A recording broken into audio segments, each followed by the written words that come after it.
Donc merci beaucoup à Monsieur le chef de gouvernement, Monsieur le Premier ministre. Et nous allons maintenant, on va parler de football. Parce que le football, c'est quand même quelque chose qui a été important au Maroc. C'est quelque chose qui a culminé dans la Coupe africaine des Nations.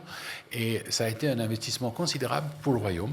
Et je pense que c'est intéressant de voir comment est-ce qu'on pourrait poser la question de comment on va utiliser tout cet investissement comme héritage durable. Quel impact est-ce que cela peut avoir sur le Royaume et sur la vie civile au Maroc? Alors, ce n'est pas seulement une question d'investissement aussi, c'est une question de faire vivre ces infrastructures dans les temps qui viennent. Et je serais ravi de vous entendre à ce sujet. Mais écoutez, sous la conduite éclairée de Sa Majesté le Roi, la réalité, c'est que nous avons préparé notre pays à recevoir une manifestation internationale, la CAN, la Coupe africaine des Nations, dont on a eu la finale dimanche dernier, qui, dans l'ensemble, cette compétition a démontré que réellement il y avait une organisation world class. D'ailleurs, on avait l'impression à travers le monde que c'est une finale de la Coupe du Monde qui se jouait au Maroc. Beaucoup d'émotions. Les gens ont découvert qu'il y a des infrastructures de base, une population accueillante, et je pense que c'est avec beaucoup de certitude que c'est une des meilleures éditions qu'a connu le football pour le CAN. Maintenant, ces infrastructures sont importantes parce que ces rendez-vous, comme celui de 2030, parce que le Maroc, j'en ai parlé tout à l'heure, va organiser avec l'Espagne et la France, et le Portugal, la compétition de 2030 pour la Coupe du Monde. C'est d'abord un accélérateur, c'est un accélérateur de développement, c'est des objectifs, mais au-delà de ces infrastructures sportives qui feront que le sport va continuer à se développer dans notre pays. Vous savez, quand vous construisez pour 2030 un TGV pour Tanger-Marrakech, maintenant ça sera de Rabat à Marrakech, c'est parce qu'il y a un programme de développement du territoire, de rendre nos régions beaucoup plus intéressantes. Quand vous investissez dans les villes pour les rendre attractives, visitables, admirées par la population, mais également par les visiteurs, c'est un impact sur le tourisme, c'est très important. Quand vous construisez un RER qui va sûrement faire des stops dans les stades de football, mais avant de faire des stops dans le football, la population va monter dans ces RER pour aller à l'école, pour aller à l'hôpital, pour aller au travail, pour aller chez la famille. Et donc, c'est tout un développement territorial qui accompagne, bien sûr, et tout cela est accompagné par deux secteurs sociaux qui sont très importants aux yeux de Sa Majesté, qui sont l'éducation et la santé, pour lesquels il y a des constructions de centres hospitaliers universitaires à travers chaque région du royaume, des hôpitaux qui vont se développer, un secteur privé dans le secteur de la santé qui se développe, mais également la réforme de l'enseignement et de l'éducation et la mise à niveau de nos écoles. Tout ça, c'est important parce que c'est un ensemble qui accompagne un objectif pour lequel tous les Marocains aujourd'hui sont fiers d'apporter leur édifice, d'apporter leur pierre pour construire cet édifice et d'accueillir le monde. Et je pense que ce que nous avons démontré, parce que le plus grand stade que nous allons construire, plus de 100 000, 107 000 à Casablanca et qui est en cours de construction, avec ce stade, je pense que nous sommes déjà prêts aujourd'hui à recevoir la Coupe du Monde, donc il n'y a pas aucune préoccupation, et surtout que nous avons une population qui adore le foot et qui adore accueillir le monde entier. Oui, merci beaucoup pour cette réponse. Je pense effectivement que le sport et le sport international est un facteur fédérateur extraordinaire. Le fait que l'amour du football unit vos citoyens est une chose qui me paraît absolument fondamentale dans la question de créer cette cohérence sociale. Notre conférence aujourd'hui, cette semaine, se tient dans un environnement extraordinairement contradictoire. Nous avons au niveau géopolitique des fractures à tous les niveaux. Nous avons plus de turbulences dans le modèle international depuis la fin de la Seconde Guerre mondiale, et des pays comme le Maroc arrivent à reconstruire cette unité nationale ou à entretenir cette unité nationale autour d'un sport fédérateur. Oui, la Coupe du Monde sera certainement une bonne manière de faire ce genre de choses, et j'ai remarqué dans vos remarques, j'ai noté dans vos remarques votre intérêt à créer une unité aussi à travers la Méditerranée. Je trouve ça un sujet particulièrement passionnant. Unir les peuples avec des agendas communs me paraît absolument approprié. Donc j'aimerais bien vous entendre sur est-ce que la Coupe du Monde va permettre d'ancrer le Maroc dans cette logique méditerranéenne qui évidemment ouvre aussi la porte au continent africain. Écoutez, le Maroc est situé en Méditerranée, nous sommes à 14 km de l'Espagne, et réellement, ces trois pays limitrophes, grâce à la clairvoyance de Sa Majesté, cette décision de le faire ensemble est quelque chose de fondamental. C'est la première fois dans l'histoire de cette coupe que ça se passe dans deux pays, de deux côtés de la Méditerranée. Et ça, nous avons d'excellentes relations avec l'Espagne, nous avons d'excellentes relations avec le Portugal. Cela va considérablement agir sur l'organisation future.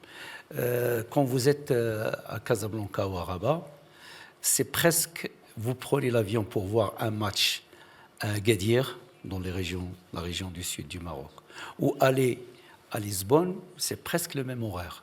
Et peut-être Lisbonne, c'est plus proche. Si vous voulez aller à Madrid et aller de Tanger à Casablanca, c'est presque la même distance, ou de Tanger à Marrakech.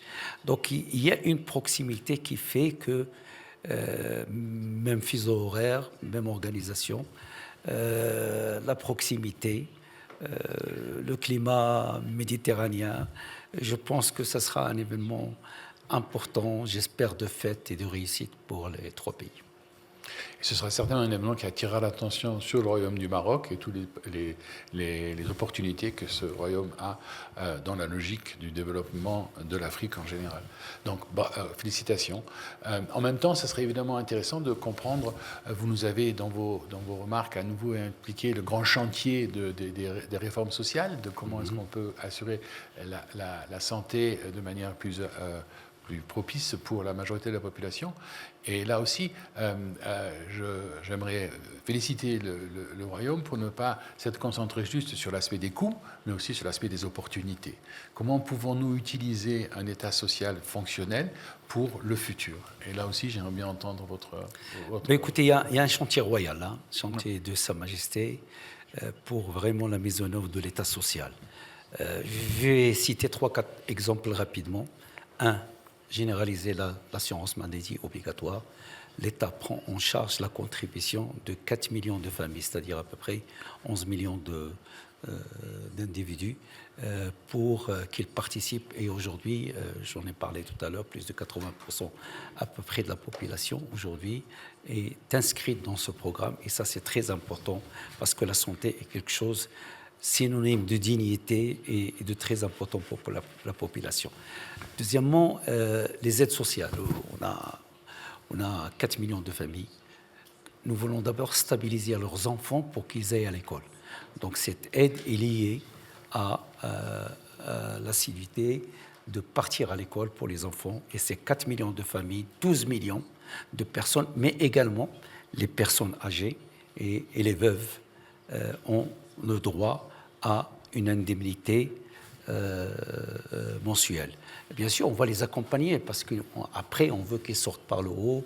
Il faut qu'on travaille sur leur profil, comment on doit leur trouver du travail, comment ils doivent s'intégrer dans la société. Et ça, c'est le projet futur qui viendra juste après le lancement, parce que tout cela est très récent, ça date de 2023. On a touché aussi les orphelins qui sont dans les associations et qui sont pris en charge par les associations. On ne les a pas oubliés. Ces orphelins vont recevoir aussi des indemnités qui seront conservées dans leur compte bancaire jusqu'à l'âge de 2000. C'est-à-dire l'âge de 18 ans, où ils pourront avoir accès à ce revenu pour affronter la vie.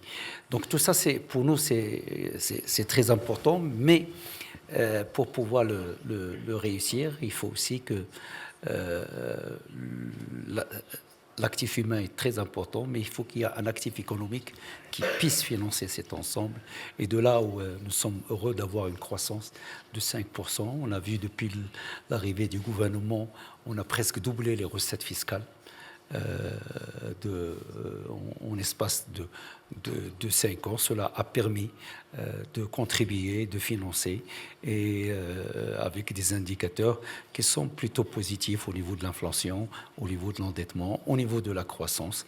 Et je pense que l'un finance l'autre, et l'actif humain est très important, parce qu'il ne faut pas oublier qu'ils deviennent aussi des consommateurs, qu'ils relancent l'économie, et que ce choix fait par Sa Majesté est très important pour la transformation de notre pays.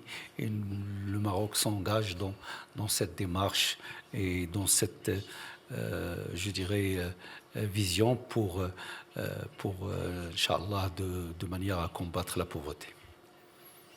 Oui, merci beaucoup, Monsieur le Premier ministre. Je crois que votre venue ici à Davos, dans cette réunion internationale où nous avons pu attirer cette année plus de 3000 participants, avec 67 chefs de gouvernement comme vous, ce qui nous intéresse lorsque nous essayons de réfléchir au futur de la planète, c'est évidemment le côté long terme.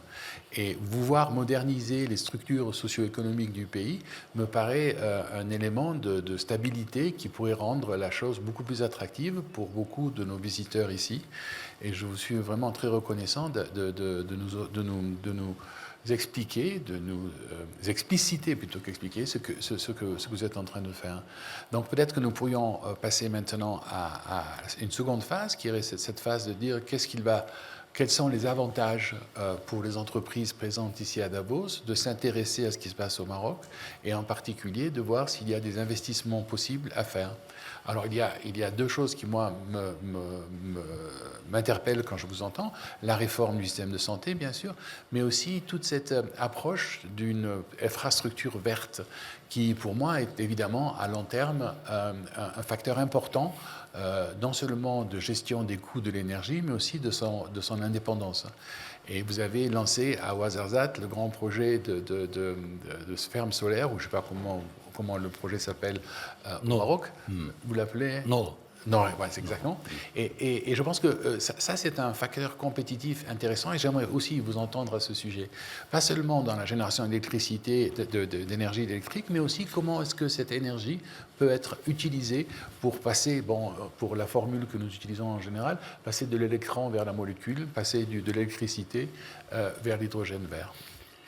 Bien évidemment, si on est là, c'est aussi pour parler des opportunités qu'offre le Maroc pour les investisseurs et pour le développement. Le Maroc est en train de construire des aéroports, d'un nouvel aéroport, très grand aéroport à Casablanca, de doubler la capacité des autres aéroports qui vont recevoir la Coupe du Monde, et qui sont en même temps les plus grandes villes touristiques, parce qu'on va passer de 30 millions de passagers à 80 millions à l'horizon 2030. Donc cette capacité est importante, ce sont des projets qui sont importants, la construction du TGV, la construction des ports. On a 2 ports qui sont en cours de réalisation, un dans la Méditerranée Ouest-Med et l'autre sur l'Atlantique, qui vont permettre à ce corridor de bien être étoffé et de servir les produits, notamment celui du sud du Maroc, à Dakhla, qui va probablement aussi recevoir l'activité de l'hydrogène. Les routes, on a fait une double voie jusqu'à Lyon et une grande route jusqu'à Dakhla à partir de Casablanca. Les autoroutes se développent. J'ai parlé des hôpitaux qui sont en cours de construction. On a un CHU qui va ouvrir bientôt à Rabat. On vient d'ouvrir un autre à Agadir. Et on va ouvrir un autre à Dakhla. À Lyon, il va ouvrir bientôt. Donc il y a toute l'infrastructure hospitalière est en train de se développer, la réforme des écoles, la réforme par la construction, la rénovation, mais également par le contenu, ça aussi, c'est aussi important. Donc, les autoroutes ainsi, c'est-à-dire il y a énormément d'opportunités, mais il y a aussi l'énergie, effectivement, dont vous avez bien voulu en parler. Vous savez, dans le sud du Maroc, on a les investisseurs présents ici le savent, on a le meilleur rendement sur le plan de soleil, de la luminosité, puis également le vent. Et donc cela présente une opportunité importante. Donc nous voulons passer à 52% de la capacité de production électrique à travers justement 52% provenant des énergies renouvelables. Mais nous développons également l'hydrogène qui peut servir pour le transport, qui peut servir pour l'ammoniac, qui peut servir pour d'autres utilisations, pour lequel on a, sous les orientations de Sa Majesté, une offre hydrogène destinée aux opérateurs avec un appel manifestation d'intérêt. On a choisi les meilleurs, les plus grands du monde. On a aujourd'hui 7 opérateurs qui ont choisi des territoires et qui sont en train de préparer leur projet pour qu'il arrive à échéance. Mais bien sûr, il y aura d'autres AMI pour recevoir d'autres opportunités d'investissement.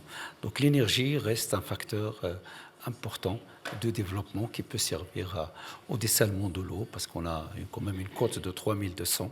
Souvent, l'eau manque, il nous a manqué en tous les cas pendant les 5 années de ce gouvernement. On a connu des périodes de sécheresse très fortes. Heureusement, cette année, c'est une année exceptionnelle où on a beaucoup d'eau, on a de la pluie, on a de la neige. Et le Maroc est dans ses meilleurs habits de neige. Je vous invite à venir ce printemps regarder ça et regarder l'Atlas, parce que vraiment, c'est très beau à voir. Mais merci beaucoup, Votre Excellence. Je pense que nous allons maintenant terminer ce dialogue. Merci beaucoup d'être venu ici. Je retiens 3 grandes choses. D'abord, le fait que le Maroc se prépare le Maroc continue à se moderniser et représente une plateforme intéressante pour tout ce qui est le long terme en matière de la relation Méditerranée et Afrique, un endroit idéal pour placer pour placer des idées, pour placer des nouvelles réalisations et pour évidemment investir. J'aimerais aussi souligner la stabilité du régime marocain sous la guidance de Sa Majesté. Et j'aimerais aussi remercier très sincèrement Son Excellence Aziz Anakamouche d'être venu aujourd'hui nous présenter ce pays intéressant, un pays, qu'est-ce que je vais employer comme mot, fascinant. Et merci beaucoup d'être venu ici. Et je vous conseille à tous de continuer à vous intéresser à ce qui se passe au Maroc, mais aussi à faire le tour de ce qui se passe autour d'ici à Davos, dans l'esprit de dialogue, dans l'esprit d'échange, dans l'esprit de commencer à comprendre qu'est-ce que c'est que nous pouvons faire pour faire un monde plus durable et aussi plus juste. Merci beaucoup pour votre attention. Merci.